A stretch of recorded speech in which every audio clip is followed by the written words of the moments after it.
Bom dia, meus irmãos. Vamos iniciar a nossa escola dominical. Hoje é dia das mães, né? Então a gente tem que lembrar, senão não sai almoço, né? Aí o negócio fica complicado para nós. A gente tem que agradecer, né, a Deus por esse dia. A nossa UPH está fazendo uma homenagem às mães, né? Se você der uma olhadinha aqui, assim, já tem umas lembranças aqui.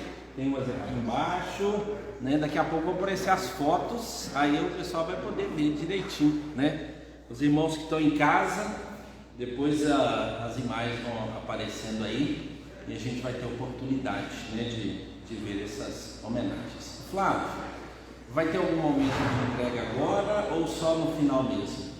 Então, mamães, né, fique olhando, tem ali o seu nomezinho. Na hora que terminar aqui a lição da escola dominical, né, a UPH vai fazer a entrega, né, a vocês e a gente poder orar e agradecer a Deus, né, pela vida das irmãs. Vai dar tempo de todo mundo chegar, aí quando tiver todo mundo aqui a gente faz então esse momento de homenagem, tá bom?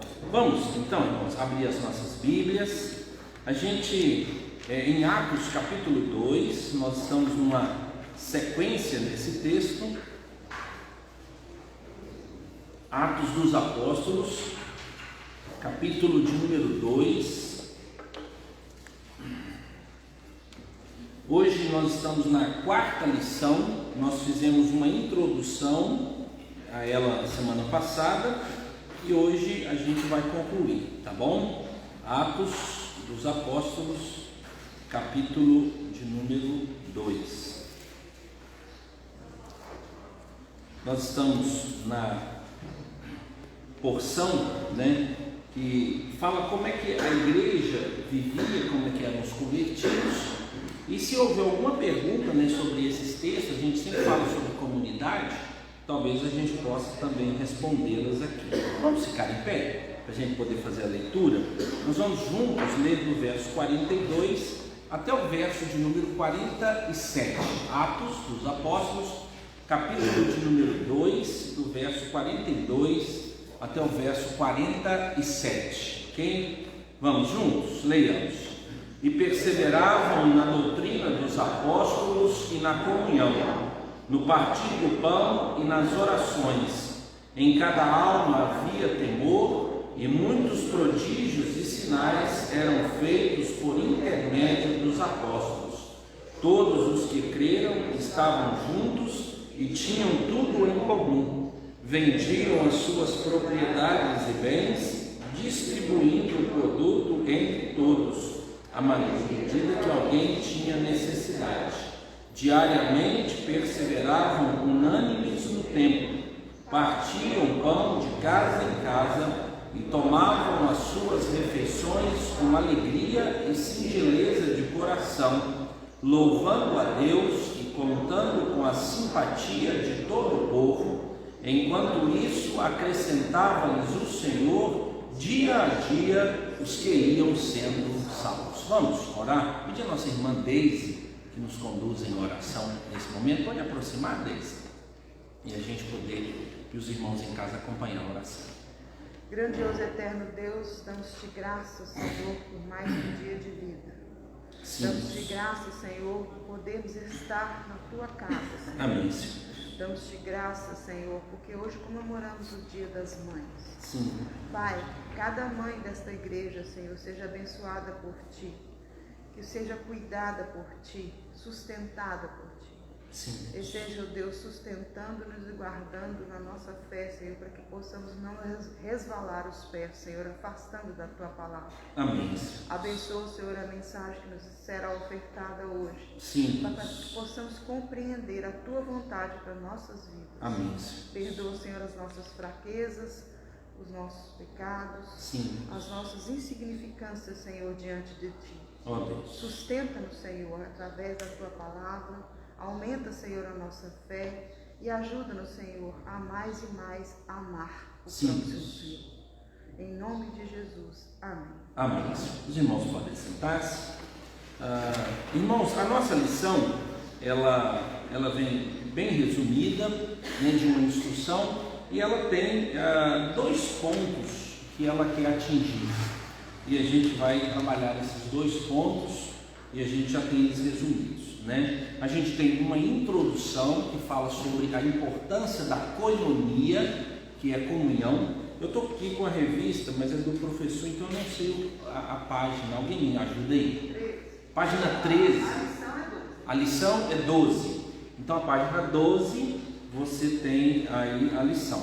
Mas quando ele faz a introdução, ele fala sobre a importância da koinonia, a importância da igreja existir, por isso que o título é Crentes Mais Próximos Uns dos Outros, tá?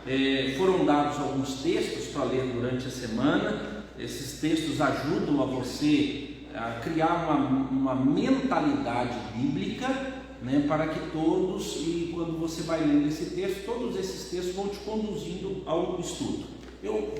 Alguém está sem revista? Pastor, eu não tenho a revista. Levanta. Alguém mais está sem revista? Pastor, eu não tenho revista. Pedir um diácono aí, por favor. Deixa eu ver ali. Alguém? Sim. Você está aí. Você consegue para nós? Traz umas 3 aí. Se aparecer mais alguém, a gente já resolve. Tá joia? Então a revista vai chegar. Então o objetivo da lição, ele tem o propósito de tratar 2 temas. O primeiro tema que ele utiliza aqui é comunhão intensa. Então não é simplesmente comunhão, mas a palavra intensa que vai aparecer aqui. Nós vamos estudar essa palavra, porque que ele fala sobre isso. O segundo é cheia de graça, ou seja, comunhão intensa e cheia de graça. Se eu fosse resumir toda essa lição, né, eu preciso entender que igreja não é um local, né, sempre a gente colocar essa informação, que eu vim por amizade. Eu não sou igreja porque eu sou amigo das pessoas. Eu não sou igreja porque a gente tem uma afinidade. Eu não sou igreja porque a gente tem um firme propósito de andar junto, de ser amigo.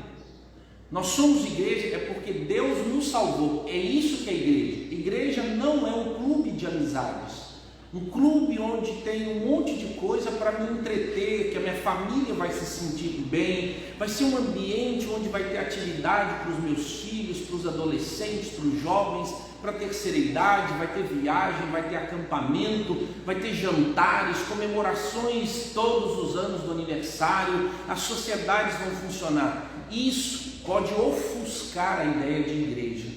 Então a gente pode chegar na igreja achando que é um clube, que a gente paga a cota, adquire a cota no dia do batismo, né? Vem fazer uma refeição mensal que é ceia, e a gente paga a mensalidade segundo o nosso coração. A igreja diz que é dízimo, mas tem gente que não dá metade, não dá nada, mas ele vem, e tal. Então a mentalidade, ela pode ir para esse lado.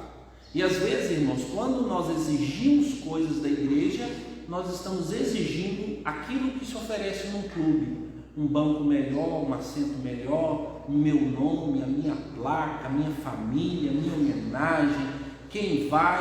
E na verdade a igreja, ela não surgiu nessa finalidade. Tente imaginar uma igreja onde, se você reúne, você é morto.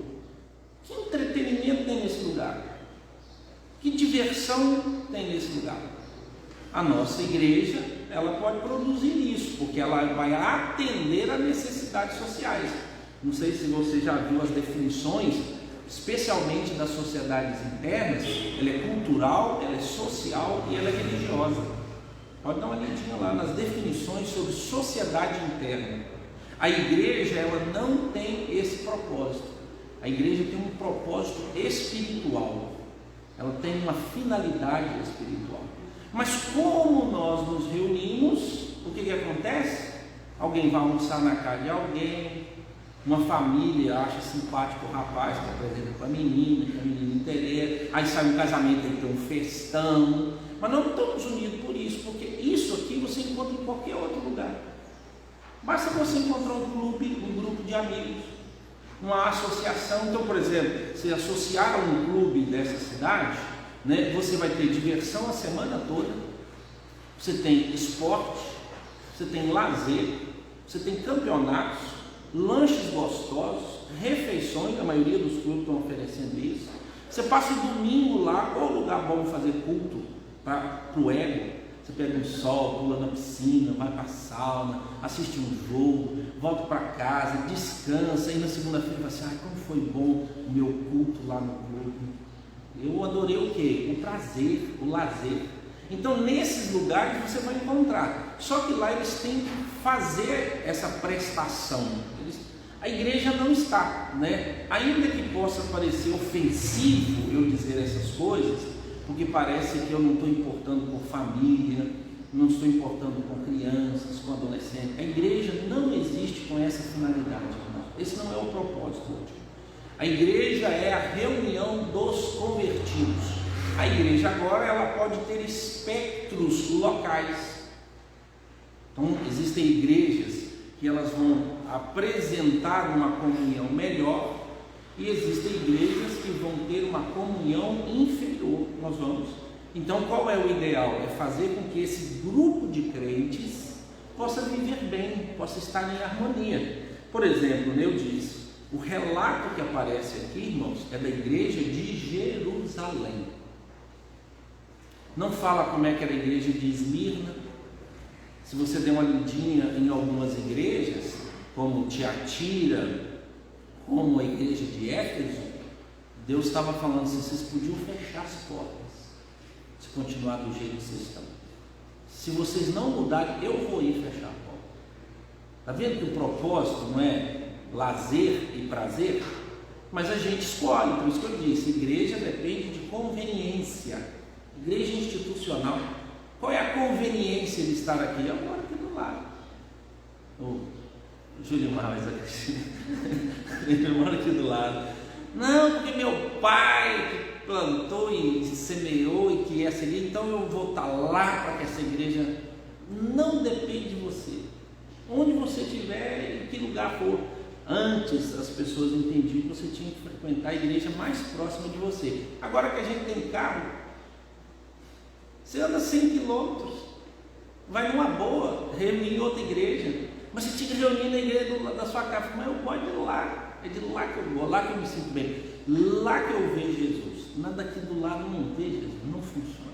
Aí eu tenho que ir naquela de lá, e aí funciona assim. Então, irmãos, a igreja não surge como um clube. A igreja é o grupo de remidos. Então a salvação, a redenção é fundamental.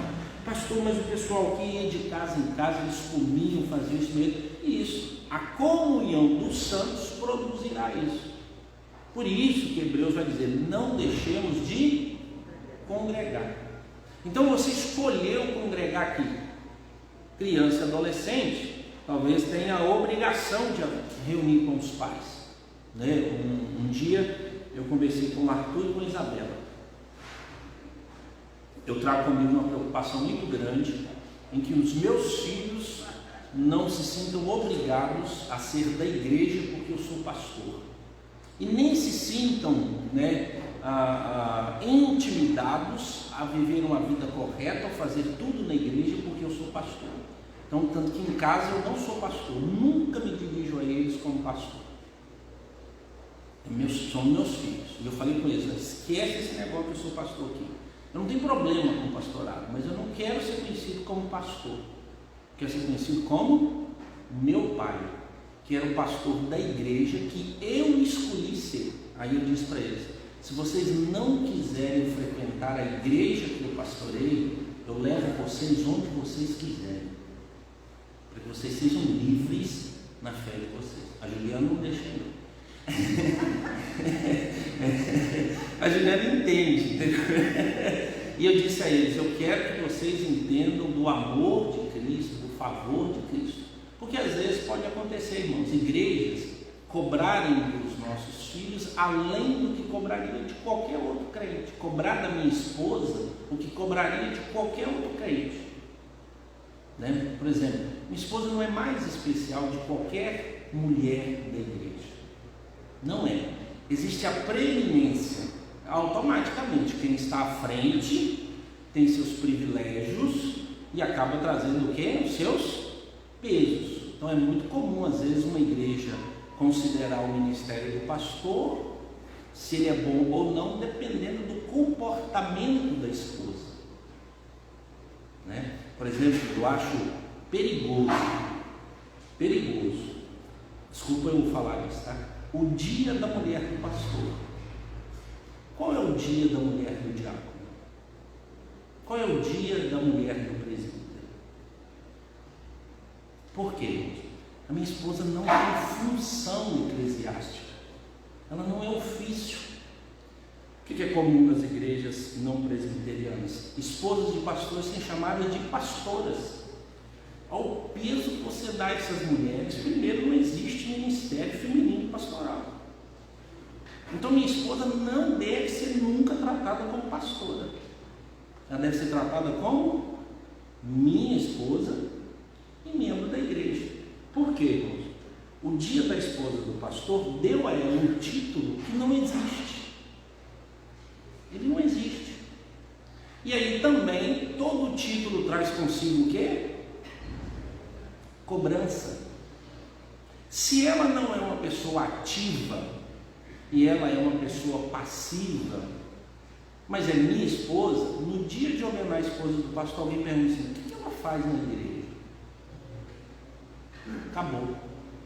Aí a homenagem vai depender o quê? Da atividade dela. Dia da mulher presbiteriana, irmãos. Já existe. Já existe. Se quiser dar presente para ela o dia todo, o ano todo, presente não importa não. Só que a qualificação, falar isso parece que eu sou contra a igreja. Não sou não, irmãos. É que nem toda decisão da igreja eu concordo, no sentido assim, eu não tenho padrão bíblico. Eu não tenho padrão bíblico a dizer o dia da criança presbiteriana. Olha para você ver um dia. Qual é o dia da criança presbiteriana? Você sabe? É o dia de Nossa Senhora Aparecida. Que é isso, pastor? É o dia da criança, dia 12 de outubro. Ah, é, pastor, é mesmo, é desse dia. Mas eu não tenho padrão para isso, tá, irmãos? Eu acho que todos devem ser tratados segundo as suas habilidades e potencialidades, né? Por exemplo, a minha esposa não trabalha com crianças. Então, em todo lugar que chega, sua esposa trabalha com criança? Ela disse: não. Mãe trabalha com adulto. Ela prega, ela ensina, ela é da área do ensino. E é a área dela. Então ela vai trabalhar nessa área. Mas alguém vai esperar que ela seja a conselheira das mulheres da SAF. E às vezes não vai acontecer. Ou a senhora que cuida das crianças da igreja.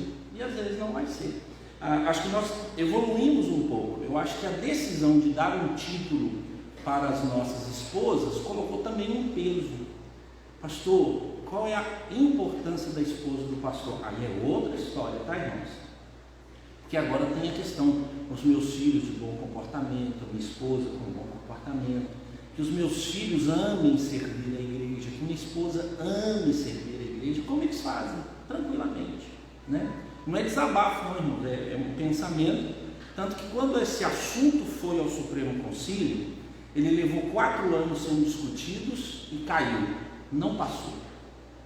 Insistiram e no outro, 4 anos depois, ou seja, eles levaram 12 anos para dar esse título. 12 anos, sendo que já existe esse título, o Dia da Mulher Presbiteriana. Esse é o dia que a minha esposa deveria ser homenageada. Ela não é melhor do que esposa de diácono nem esposa de presbítero, que são oficiais da mesma envergadura que os pastores. Todo pastor é o quê? Presbítero, tá? Então, assim, não é por ofensa, né? Às vezes, de vez em quando, a gente vai ter que tratar de alguns assuntos, né? Então, nesse assunto aí, a minha grande preocupação é que o privilégio traz consigo deveres. É incrível. Porque uma pessoa, para receber uma homenagem, ele tem que ter cumprido alguma coisa. E não é simplesmente um dia. E aí, quando essas homenagens são específicas, elas podem virar um peso, pode virar uma cobrança, né? E aí, como é que você define? Qual é o padrão de esposa de pastor? Padrão de pastor, eu sei qual é.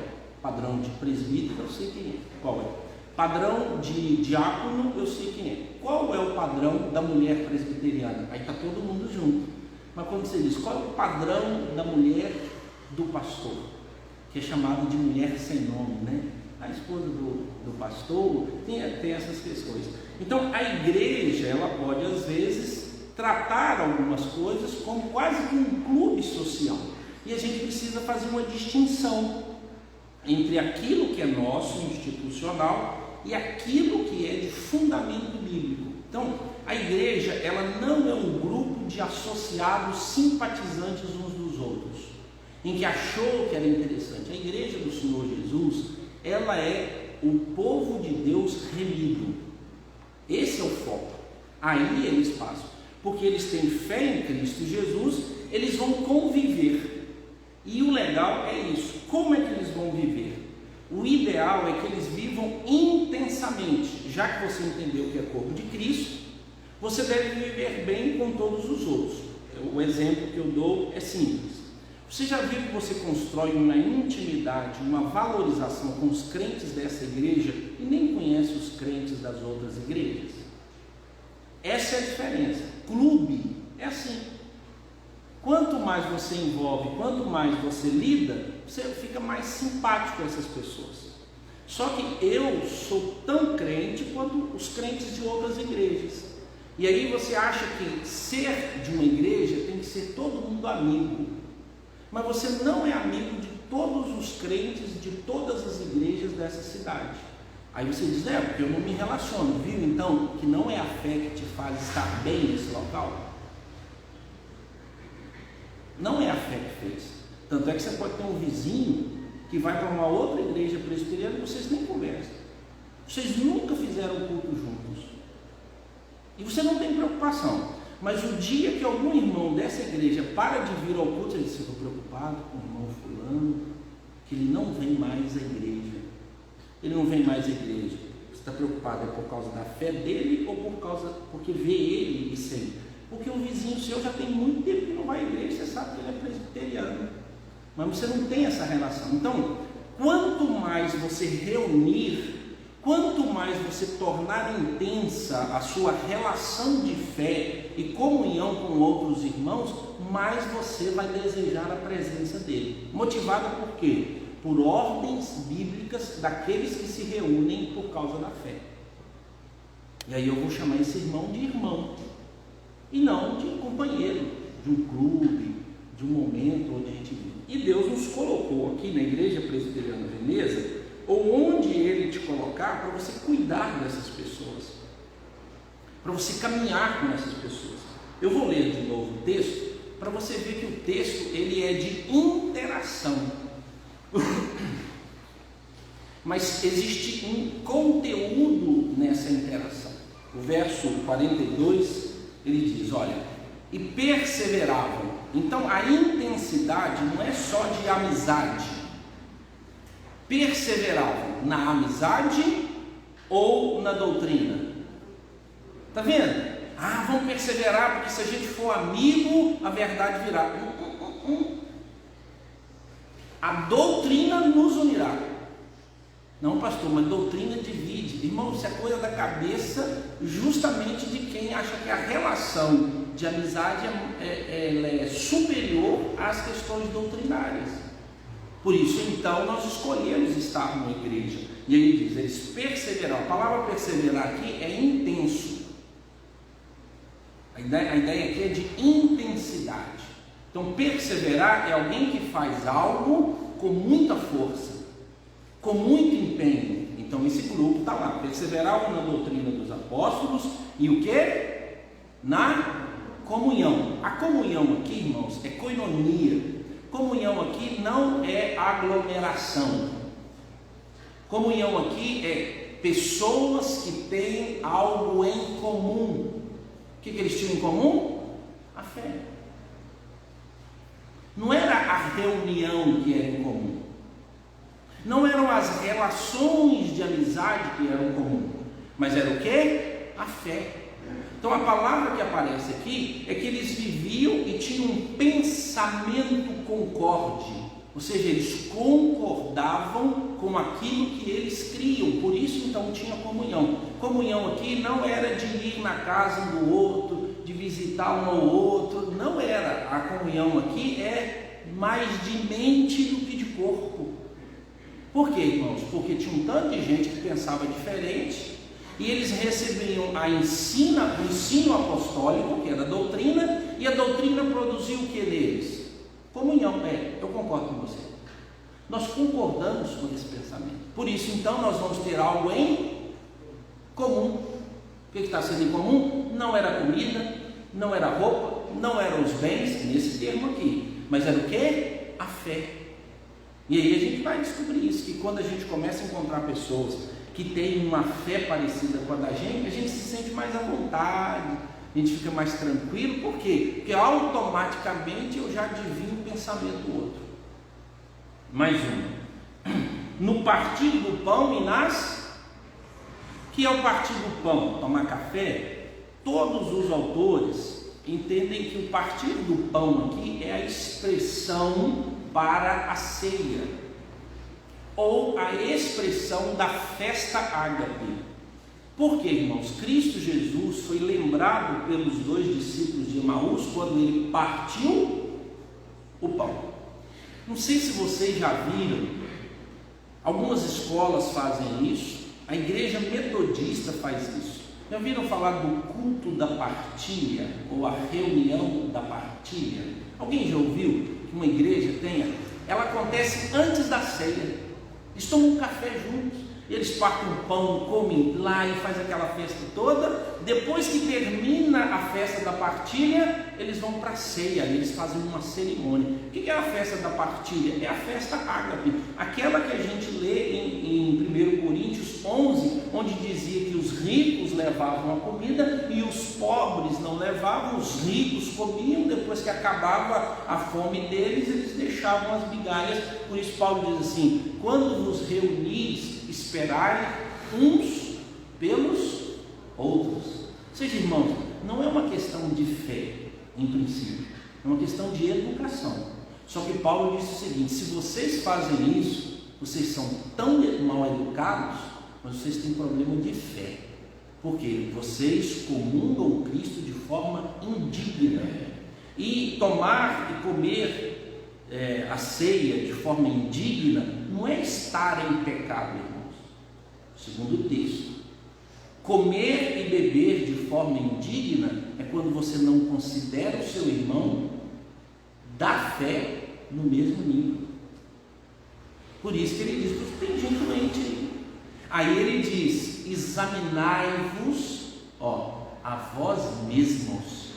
Ou seja, julgue a você, pare de julgar os seus irmãos. Não trate-os com diferença, porque vocês são pessoas educadas e vocês são pessoas da fé. Todos nós somos do corpo de Cristo. Espere aquele que tem necessidade, você trouxe, coma junto. Por isso que ele vai dizer: examinai-vos a vós mesmo. Então, irmãos, ele não está falando ali para eu, antes de participar da ceia, Senhor, eu quero confessar aqui todos os meus pecados, fazer isso, que o Senhor me perdoe. Não, ele está dizendo assim, o contexto do texto, tá, irmãos? Então, a gente vai fazer agora uma verdade maior. No texto, Paulo está dizendo: quando você for tomar e comer do pão, lembra como é que você tratou seu irmãozinho que está aqui? E se você tiver que julgar alguém ou sentenciar alguém, ou seja, fazer discriminação de pessoa, comece com você. Julgue a você. Aí ele diz: e então participe. Veja que ele não me manda fazer uma avaliação de consciência se eu estou pecando ou não, qual tipo de pecado que eu tenho. Não. Ele diz: em vez de você sentenciar o seu irmão, coloque você sobre uma sentença. Examine a você. Julgue a você. E então participe. Agora, se fosse um exame de pecado, pense se você deve ou não participar. E aí então decida. Não é assim que Paulo diz. Paulo diz assim: participe da ceia, mas sem julgar o seu irmão. Se você julgar a si mesmo, já basta. Julgue a você. Olhe os valores da sua vida, não o valor do outro.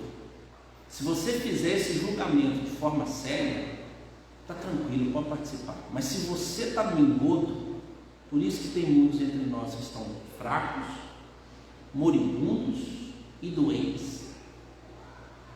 Ele fala sobre isso. Agora, irmãos, num consenso, a teologia, os teólogos chegaram então para que no momento da ceia a gente faça aquela oração. Lembra daquela oração do examine-se? Eles expandiram a ideia. Então, se você está adulterando, está mentindo, se está furtando, sendo crente, ele sim, abandone essas coisas e venha para a ceia.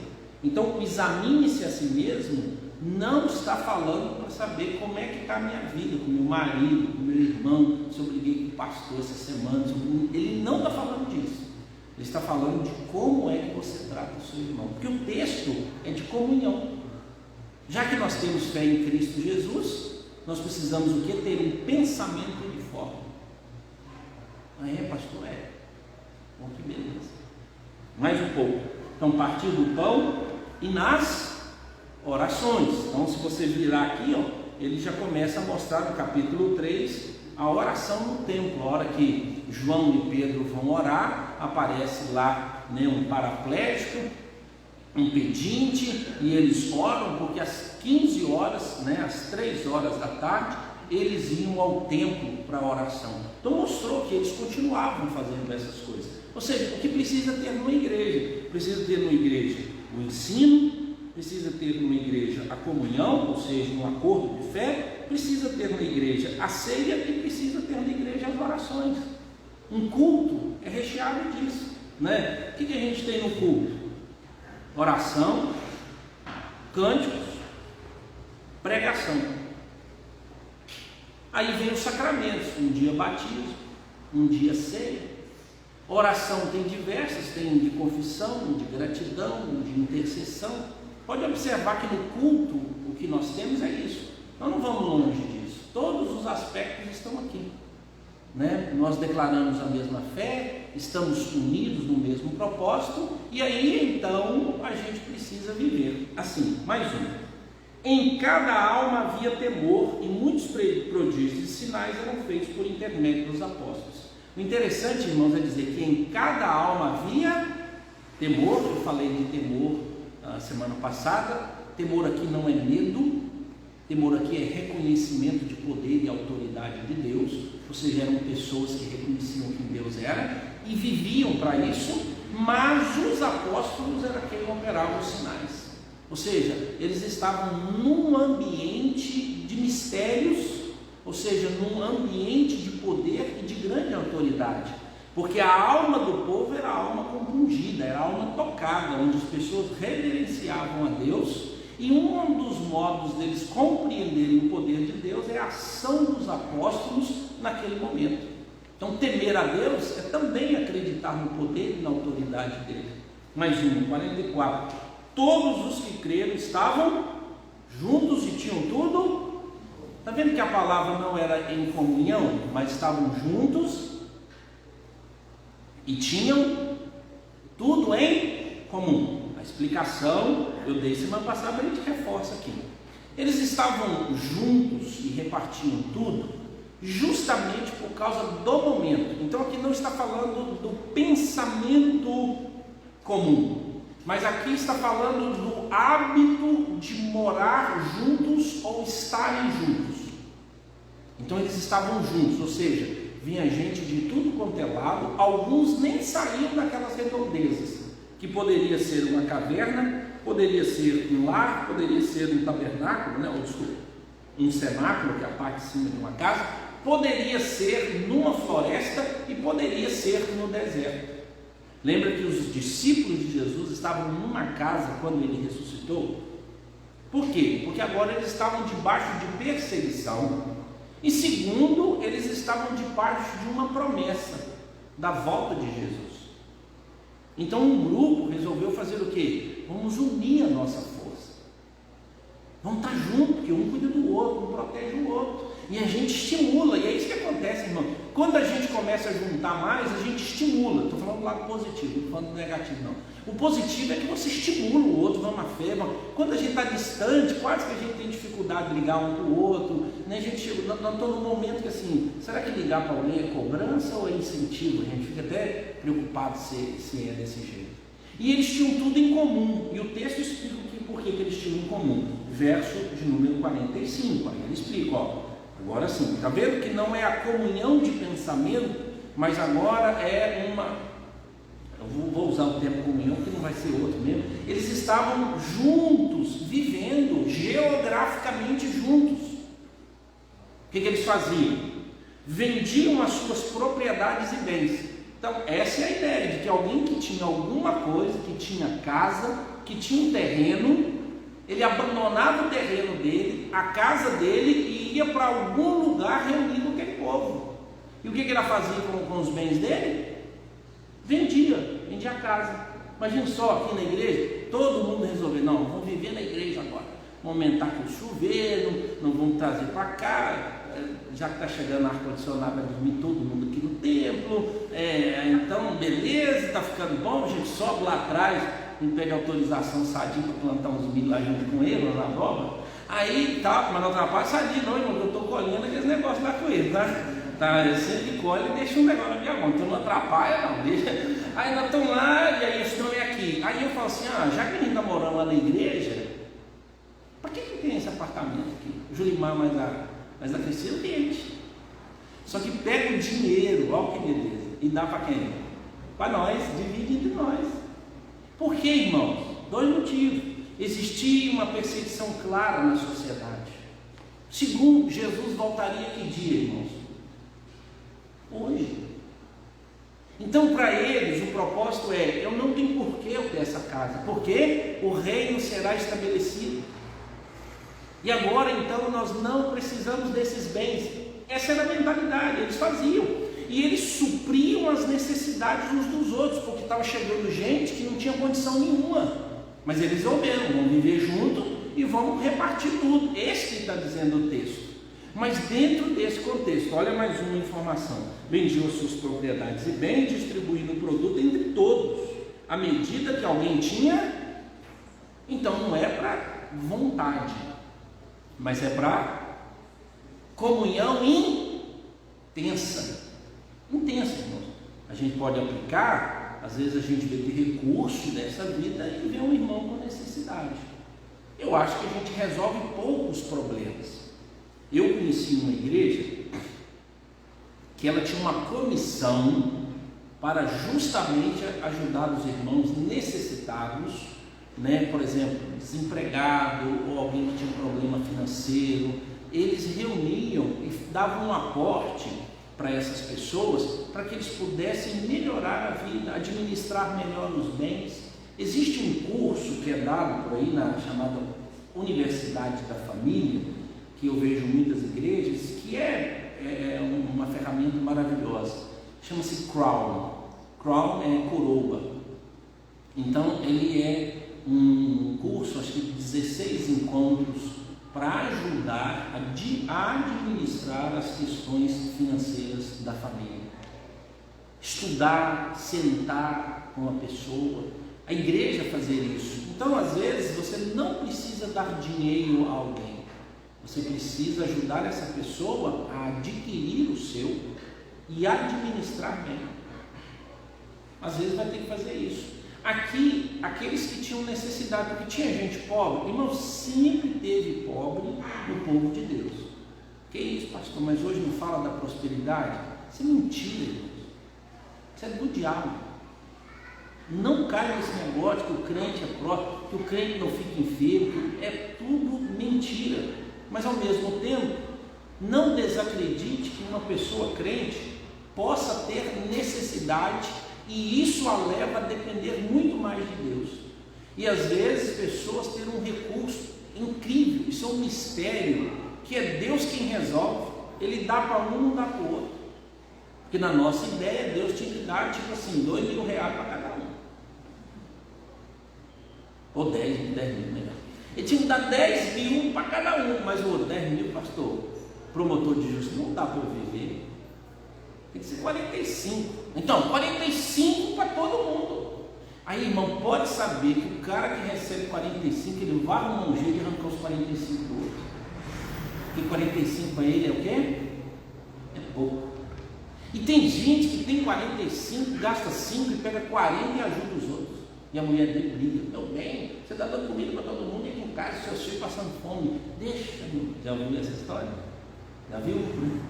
A mulher vai lá comprar os negócios, ela compra 2 sacos de arroz, mas ela fala: o marido compra 2 sacos de feijão, e a vizinha lá passando necessidade, mas todo dia a esposa dando lá, né? E ele fica pensando: não sei como é que a família consegue sobreviver. É a mulher que está desviando uns trocados, ele não sabe, porque eu já tive casos do marido dizer: você não vai tirar 1 centavo dessa casa para ajudar ninguém da sua família, nem um saco de arroz. Já ouviu, né? E o cara tem renda, suprir necessidade, tá, irmãos?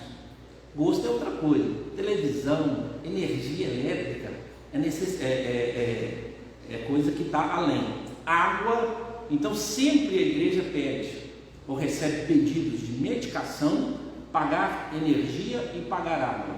Eu coloco uma lista: medicação primeiro, água, toda vez que alguém chegar pedindo questão de água, ajuda, porque é um troço, né? Energia às vezes. Tá, irmãos? Eu morei em uma casa que não tinha energia, a gente vivia de lamparina e fogão a lenha. Tinha nada. No iniciozinho não tinha. Nós mudamos, não tinha nem poste no bairro. Meus pais assumiram isso, já moravam na roça, sabe o que é isso, quem é lá?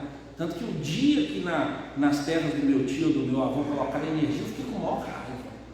Porque era tudo escuro, tudo bonito, a lua, lamparina, e eu mesmo morria de raiva, fedia a casa toda, mas eu achava fantástico aquilo, ver o fogão gritando, aqueles negócios, esquentar o lombo no fogão. Então um dia eu chego lá, fogão a gás, tinha energia para todo quanto é lado, freezer funcionando. Eu falei: gente, acabou, não tinha mais aquela escuridão da noite, estava tudo claro. Eu falei assim: aqui não é roça, mas vou embora, vou para outro lugar. Né? Eles venderam tudo lá e a gente nem voltou lá mais. Mas a energia nesse sentido, tá? Não é por mal, mas a gente vai. Alimento sempre, irmãos.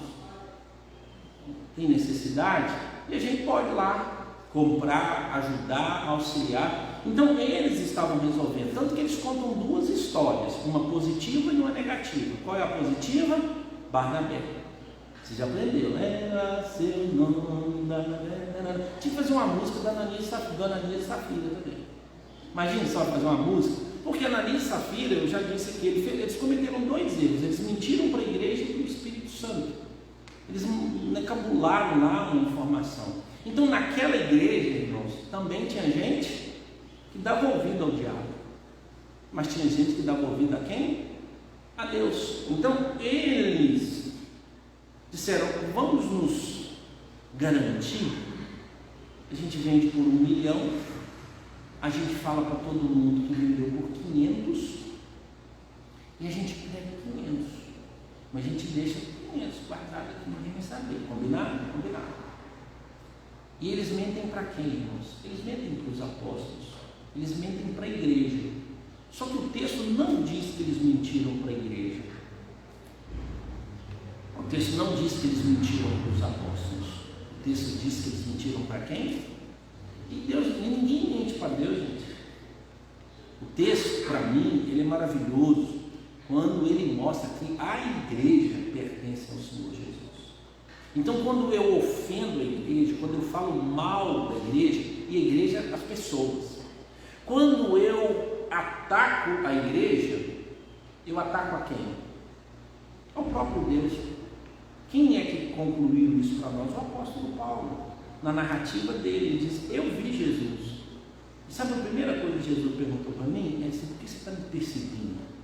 E eu respondi para ele na lata: nunca fui atrás do Senhor. Jamais eu faria isso. Ele disse: mas e o tanto de gente que você está matando que crê em mim, a turma do caminho? Aí ele disse: não, vai, por quê? Se mexeu com eles, mexeu comigo. Então, irmãos, igreja, não agora por orgulho e arrogância, mas como um alerta: tome cuidado como você trata a comunhão da igreja e a igreja. Elas são representadas por pessoas.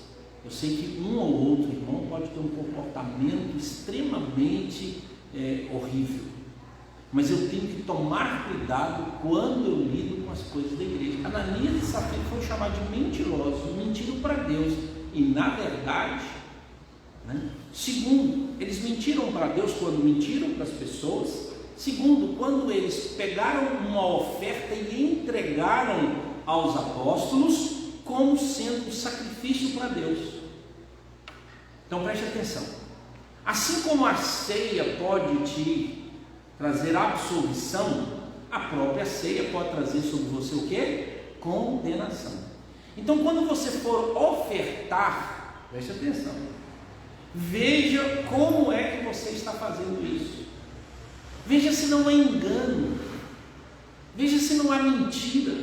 Eu me lembro de uma viúva que chegou perto do pastor e entregou a ele, na época, 1997, R$5.000, e disse para o pastor: está aqui a oferta da viúva pobre. E o pastor pegou o cheque, na época era cheque, tinha pix, não. Ele olhou e ele mostrou: se é da viúva pobre, toma de volta. O que é isso, pastor? A senhora não é pobre, arruma outro nome. Aí ela falou assim: não, mas o senhor não vai receber. Não, recebeu uma coisa, só quero que só mude o nome. Esse aqui já é do senhor, mas acerta isso. É o que Ananias e Safira fizeram. Eles estavam entregando uma oferta de 500, mas que na verdade era mentira.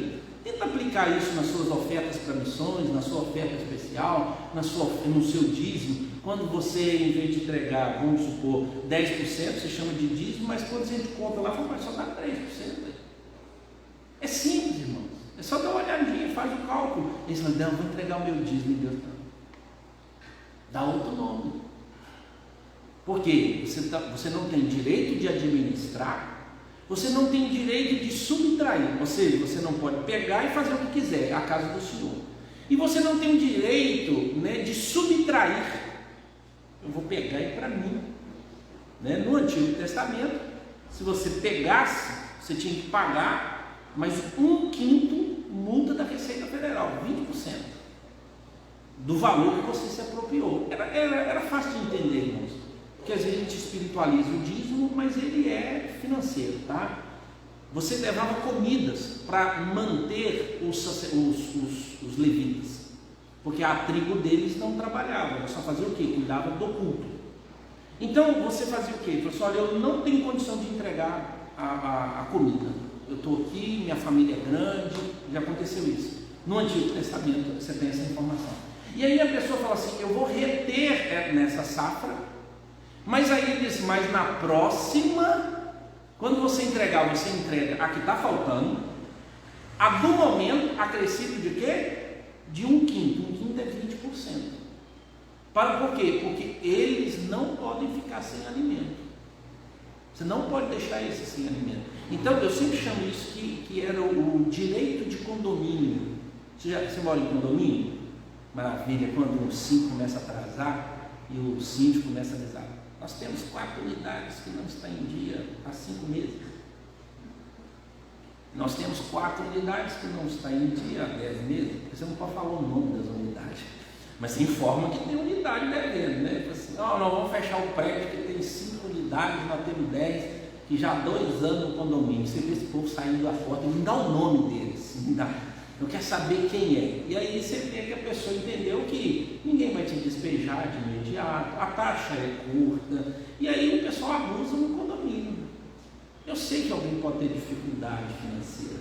Então a igreja também tem esse aspecto condominial, Só que o nosso aqui é estabelecido em percentual.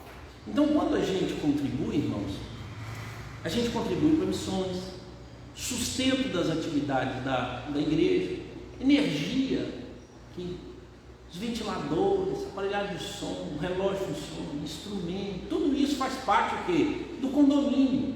E todo mundo que está aqui faz assim: oh, que maravilha, quanto é que eu vou contribuir? Alguém pergunta assim: como é que eu ajudo a igreja? A Bíblia fala de dízimo e fala de oferta. Dízimo é referente a 10%. Pastor, eu não concordo com isso. Tá, joia? beleza, contribui de algum modo. Eu não vou brigar com você por causa disso. Mas se você não quer obedecer ao texto bíblico, porque passou, então escute o que a Bíblia diz sobre finança e contribuição financeira. Não tem como sair fora. Não existe um crente que não é convidado a contribuir financeiramente. Não existe. Não existe. E aí então você contribui. Se você tomou a consciência de que é uma regra e eu tenho que fazer, ela já está estabelecida. 10% é oferta segundo aquilo que Deus colocar no seu coração. Pastor, eu não concordo com esse negócio. Beleza. Com quanto você decidiu participar? Você vai ver que você nunca vai colocar 10%, que era o padrão bíblico. Sempre você vai querer fazer o quê? Menos. Comum você fazer o que sobrar. Ah, deu 100, deu 200 e tal. Um primo meu, a gente conversando, ele perguntou para mim se eu dava 10%. Isso quando eu não era pastor. Né? Agora pastor eu tenho interesse nisso, né, irmão? Aí quando eu não era pastor, ele perguntava: você pega 10% do seu salário e faz isso? Eu falei: é. Aí ele fez um cálculo, no ano todo, em 10 anos, ele disse: rapaz, dá para você comprar um carro. Rapaz, aquilo mexeu comigo. Você nunca tinha feito cálculo para frente. Bom, imagina os crentes, 40 anos, 50 anos, tem como fazer o cálculo. Você vai ficar doido. Mas agora é o seguinte: quem é que te deu os 90%? Quem é? Então a gente faz isso como forma de gratidão. Outra é como comunhão. Agora fora. O cidadão parou o carro na porta lá. Mandou chamar o pastor. Eu era o pastor. Aí fui lá. Aí o rapaz perguntou assim: pastor, o meu filho está começando um negócio de dízimo. O que é isso? Me ajuda a entender. Eu nunca fui de igreja e tal. Eu falei: o dízimo é uma contribuição que a igreja, né, dá. O texto bíblico fala sobre isso. E a gente então faz isso. Todo mundo frequenta aqui. Aí na outra semana ele parou e o menino dele estava com um envelope na mão. Aí ele parou e disse: pastor, a partir de hoje eu vou contribuir nessa igreja. Eu falei: mas o senhor não congrega, o senhor não tem obrigação não, é pela minha esposa e pelo meu filho e por tudo que vocês fazem por eles. Tente entender uma pessoa resolver pagar pelo benefício de que uma instituição faz para ele, mesmo ele não crendo nela. Agora imagine você crendo e não fazer nem o mínimo. É assim: pastor, aperto financeiro, mas nós vamos ter a vida toda. Se alguém não tem, conversa aí para me ajudar, tá? A gente sempre quer um pouquinho a mais. Na verdade, irmão, nós vamos ter que reduzir um pouquinho a mais. Mas aí nós vamos ter que abrir mão. A fidelidade vai estar nisso. E pedir a Deus que dê melhor, que consiga. É mais fácil pedir a Deus para nos ajudar a administrar o que nós temos do que Ele dar mais. É mais fácil. Porque se Ele der mais, é sim, não vamos gastar mais. Imagine só, aumentou lá, né, você recebe 5, aumentou mais 4 mil. Aquelas viagens que você nunca fez, você não vai querer fazer. No final da história, o percentual de vantagem é 0. Porque você descobriu que antes entregava 500 e agora você vai ter que entregar 900. Eita. Aí 900 é a mensalidade disso, 900 aumenta. Né? Alguém reclamou com o pastor, meu dízimo é alto demais. Então vamos orar. Ó, o Senhor diminui o salário para fulano. Aí, não, pastor, não fala um negócio desse, não. Né? Irmãos, a igreja já está mandando eu parar, meu Deus. Vamos lá. Você acredita que eu tinha um tanto de coisa para falar aqui ainda? Né? Sobre como. Oi? Próximo domingo, né, irmãos? Sempre, o nome das minhas lições vai ser domingo que vem, tá? A gente começa, aí domingo que vem, né? Mas eu queria ler um texto para a gente poder encerrar. Vamos lá em Romanos, capítulo 12, para a gente encerrar. Então, o primeiro é intensidade, o outro é graça. Então, graça é um favor imerecido, é quando você vai tratar bem as pessoas com quem você convive. Já que você escolheu, já que você vai viver, aí fala: pastor, eu não gosto das pessoas dessa igreja, mude de igreja. Pastor, não pode falar um negócio desse, é errado. Eu falei: então morre aqui. Você não consegue conviver, você não concorda com tudo. Não, acha uma outra igreja. Uma vez 5 jovens falaram comigo: pastor, nós não gostamos dessa igreja, nós não concordamos. Eu disse para ele: mude de igreja, meu filho. Aqui em Valadares tem mais de 1.300 igrejas. Acha uma que vai ajudar você na sua espiritualidade. Porque tem igreja, irmãos, que ela assim, as pessoas veem assim, que essa igreja não me ajuda na espiritualidade. Aí outro diz, essa igreja me ajuda na espiritualidade. Se você sempre colocar a culpa na igreja, irmãos, é difícil, porque no almoço na sua casa, você não consegue concordar no que vai comer. É ou não é? Vai lá, 5 filhos, e a mãe boba chega lá de manhã, meninos, o que vocês querem comer hoje? Acabou a vida dela. Acabou, ué. E os meninos precisam aprender assim, qualquer coisa. A igreja é assim. Pastor, tem gente ruim naquela igreja. Eu falei, é o que tem. Então você pode ter a ótica de entender que você lida com pessoas, que tem pessoas fáceis e difíceis. Ou você tem a ótica de, eu acho que eu vou tentar me adaptar naquele outro ambiente. Eu acho. Pastor, isso não é pecado, não. Irmão, como é que eu caso com alguém? Como é que eu escolho um ambiente para frequentar? Essa igreja aqui não é o único endereço que existe aqui em Ipatinga de gente que reúne. E a outra igreja. Tanto é comum você ver uma pessoa sair daqui, mas a gente acha estranho, não, você não vai ficar lá e tal. Mas é isso, tem gente que não vai se habituar a igreja nenhuma. Imagine só as igrejas tentando adaptar a cada irmão. Misericórdia. Tente atender 200 pessoas e os gostos. Tem. Então a igreja tem uma personalidade, ela pode ser trabalhada, ela pode ser melhorada, mas as pessoas têm que entender, pessoal, essa igreja tem essa aqui, isso aqui é negativo, isso aqui é positivo. Pastor, tem isso na igreja? Tem, irmão, não estou falando da igreja, da igreja local. Então essa igreja, ela precisa trabalhar isso, e essa igreja precisa trabalhar isso. Isso aqui é negativo nela, isso aqui é positivo. Então vamos trabalhar aqui, vamos fortalecer o que é positivo e vamos atacar aquilo que é negativo. Então vamos supor, a igreja é ruim de recepção. Primeiro, eu costumo dizer que as pessoas da igreja são ruins de recepção. Elas dizem assim, pastor, o senhor viu 3 visitantes que estavam ali? Sim. Eu falei assim, tem que dar atenção, você perguntou o nome dele? Não. Então para que eles são importantes? Qual é a preocupação sua?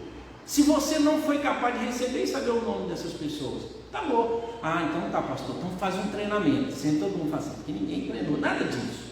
Tem nada disso. Existem pessoas que vão melhorar com o treinamento e vão despertar. Então o treinamento é necessário. Mas quem quer fazer, faz sem treinamento. Tá bom? Aí treina a pessoa, aí no final ela diz, ah, pastor, não sou para isso. Miserável. É, ué. Agora, irmãos, eu não tenho dúvida nenhuma que pessoas têm dons para isso. Dom mesmo, talento e dom. E ela vai pegar, ela vai chamar essas pessoas, vai levar para a casa dela, e aí as pessoas vão ficar, ai que maravilha, eu fui tão bem recebida. Mas vamos imaginar que você é ruim de recepção. Aí a pessoa chega na igreja, a pessoa entra, senta, você do lado dela, você abre a sua Bíblia, ela sem Bíblia. Você lê a sua Bíblia e ela sem Bíblia. Aí ora, e você não contribui, você vai embora e tudo. Aí a pessoa vai embora, não, fui na igreja, o pessoal não deu bom dia, não deu boa tarde. Nem sequer dividiu a Bíblia, não volta nunca mais naquela igreja, porque sentou perto de você, miserável. Se tivesse tentado perto do outro irmão que tem mais, ele tinha pegado seu nome, ele já tinha feito visita e pagado o almoço para você ainda.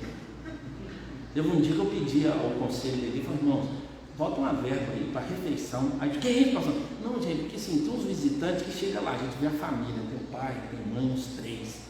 Vontade de levar eles para comer uma pizza, para a gente, né? Aí vocês podiam financiar isso. Não, pastor, para de comer. Eu, tá bom, então, vamos fazer cachorro quente lá em casa, mais barato. Mas aí todos os domingos você faz isso, chama a pessoa, vai, mas você que precisa. Então as pessoas vão escolher. Elas vão saber onde estão sentando, se tem ventilador, elas vão olhar se tem banheiro na igreja, se tem sala para criança, se tem jovem na igreja, se tem adulto na igreja, se a música é alta, se a música é baixa, se a música é boa, se a teologia, se o pastor falou direitinho, se não falou, tudo isso as pessoas escolhem a igreja, irmãos. Mas depois que elas estão, elas toleram tudo também.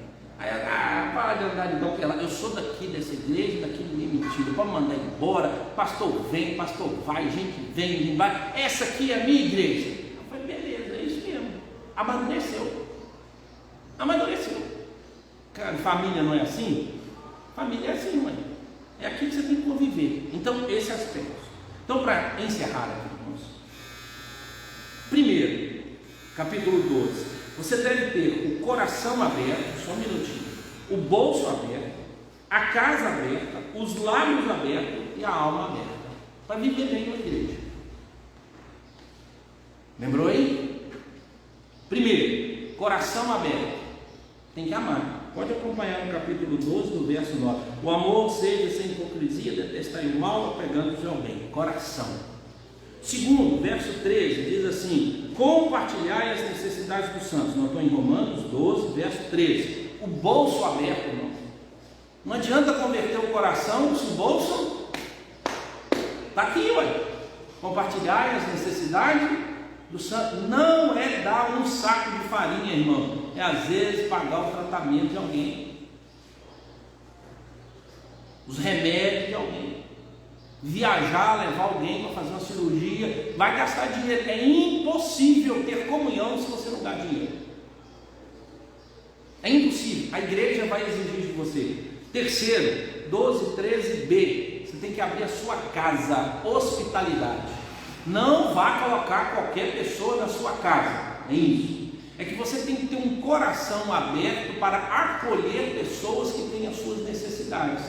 Então a hospitalidade era assim, era uma obrigação entre eles, a todo estrangeiro que vinha. Nós sabemos da questão da violência e do risco, mas você tem um coração, uma casa aberta para que possa acolher os irmãos. E uma das coisas boas da comunhão é quando você recebe alguém na sua casa. Então faz um exercício. Durante essa semana você vai ouvir falar sobre isso, que o amor passa pela casa e pelo estômago. A nossa residência é um ambiente para demonstrar que amamos pessoas. Às vezes você vai conseguir atingir o coração da pessoa somente o dia que você convidá-la para tomar um café na sua casa, ou ir até a casa dela para tomar um café, comer um queijo, um biscoito polvilho, que a Neuraci faz. Aí, antes disso não tem intimidade, que a pessoa diz: não, ele gosta de mim, ele simpatiza comigo. Mais um, esse é o 13. Agora 12, 14.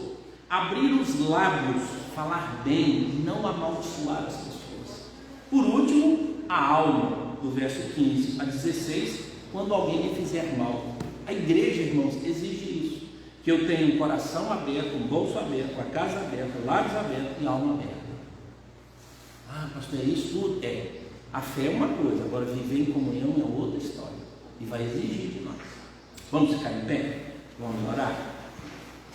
Deus amado, abra o nosso coração, a nossa alma, o nosso bolso, a nossa casa. Abra, Deus, os nossos lábios, para que possamos fazer aquilo que glorifica o nome do Senhor e estejamos bem na comunhão da igreja local, porque somos da igreja invisível, o corpo de Cristo. Em nome de Jesus nós oramos. Amém. Amém. Os irmãos podem sentar-se. Flávio, cadê você? Eu tenho que entregar aqui, né? Vou deixar gravando aqui os presentes para as irmãs. Vai entregar ou as irmãs vão pegar? É? Então vem cá falar com elas. Irmãos, eu vou fazer um negócio aqui que eu não fiz ainda, tá bom? Vai estar filmando. Flávio, fala para as mulheres ali, para as mães. Bom dia, meus irmãs, meus irmãos também, bom dia. É uma pequena homenagem que nós fizemos para as mães, né, da igreja. Nós preparamos um presentinho para vocês. E sintam-se abraçados por nós, no PH, todas as mães, né? Desejamos a vocês um feliz Dia das Mães. Amém. Amém. Livre? Aí, as mães podem vir e podem pegar sua lembrancinha. Flávio, ajuda.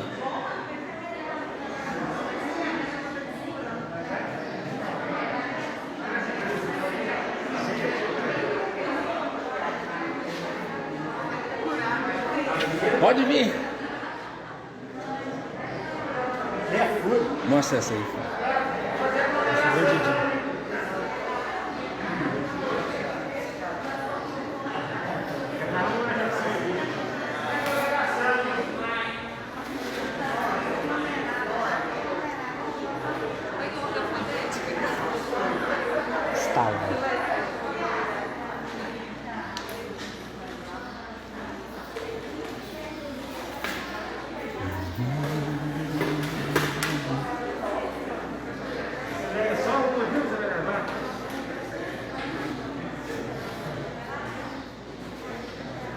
O senhor também está aqui, Tereza?